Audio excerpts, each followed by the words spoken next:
Once we've set up our image the way we'd like the camera to be shooting, and we've set up our audio, let's start to examine some of the advanced features we can get into using the camcorder. Now, one of the first things that you might want to start working with are what are called picture profiles. Now, the picture profiles that you'll find in the V1 are incredibly unique because they are set up to look like or emulate various types of film stock. So let's get into the picture profile modes and see what's available. First, let's turn on the picture profiles by pressing the picture profile mode. And we can see all of our different picture profiles displayed here. Now, as we cycle through them, you can actually see the image in the background changing to demonstrate what that picture profile is going to do. In this camcorder, we can name the picture profiles as well. So let's come down to picture profile number 5. That's the first one I have that has no name. Let's hit the select button on the camcorder. And this gets us into our settings mode. So we'll scroll down to setting. And now we can start to set up our picture profiles. First of all, let's choose our color level. Now, just for kicks, let's turn this into kind of a cartoonish color level. We'll take this all the way up to a level of 7. And you can see our colors in the background are pretty bright. Next, let's swing down to color phase. We can even swing the phase of the color back and forth from blue to reds.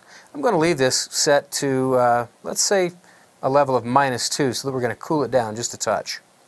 Next, sharpness. Now, sharpness is something that's going to depend on your particular taste. We can take the sharpness all the way out, or we can slide it all the way up to a value of 15. It's very easy to become too sharp with your image. I generally like to keep this right around the 10 to 12 range to have the sharpest picture. You want to be very cautious with this, especially when you're working with a lot of hard vertical or hard horizontal lines. Next, skin tone. We can turn on or off skin tone details, and you'll see we have 3 different modes here. You're not going to see a lot of change here as we're looking at this bowl of fruit. You'll see this on various types of skin. This will allow you to soften out various blemishes in the skin to a limited degree. I generally like working on type 2 for most types of skin. And then the skin tone level. How much skin tone effect are we going to place in the picture? So if we slide this all the way up to 8, that's a tremendous amount. Let's take this back from 8 and let's slide back to type 1 and type 2.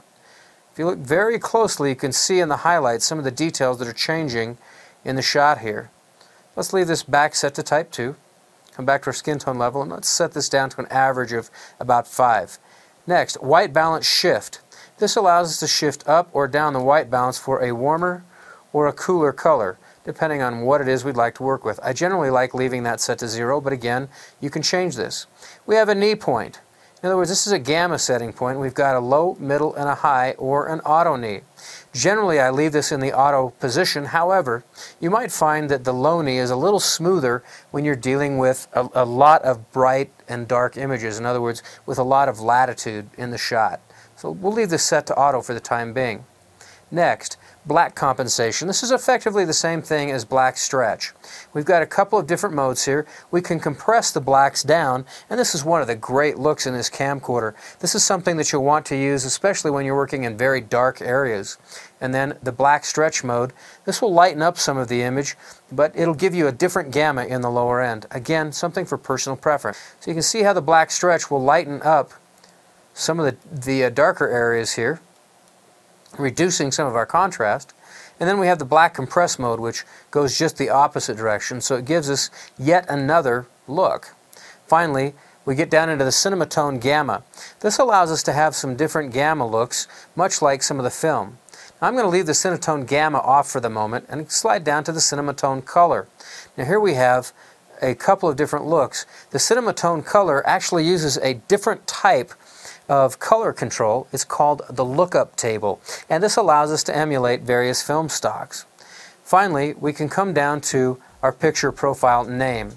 Coming into the profile name, we can scroll through and choose what we want. Let's call this high contrast or high color.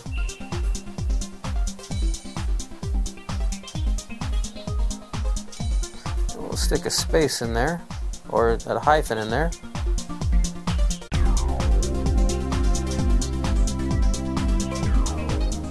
There we go. High color. And now we're ready to just accept that or set it. So slide over to the OK. Now we've got one called high color. And we could have set that off all the way to the side, but you get the idea how you can set each one of these up. And we can copy these and paste them to other sets, or we can reset this to a 0 point as well. So let's slide back up and choose OK. So there's our high color picture profile. Let's re-enable our picture profiles. There's high color, monotone for black and white,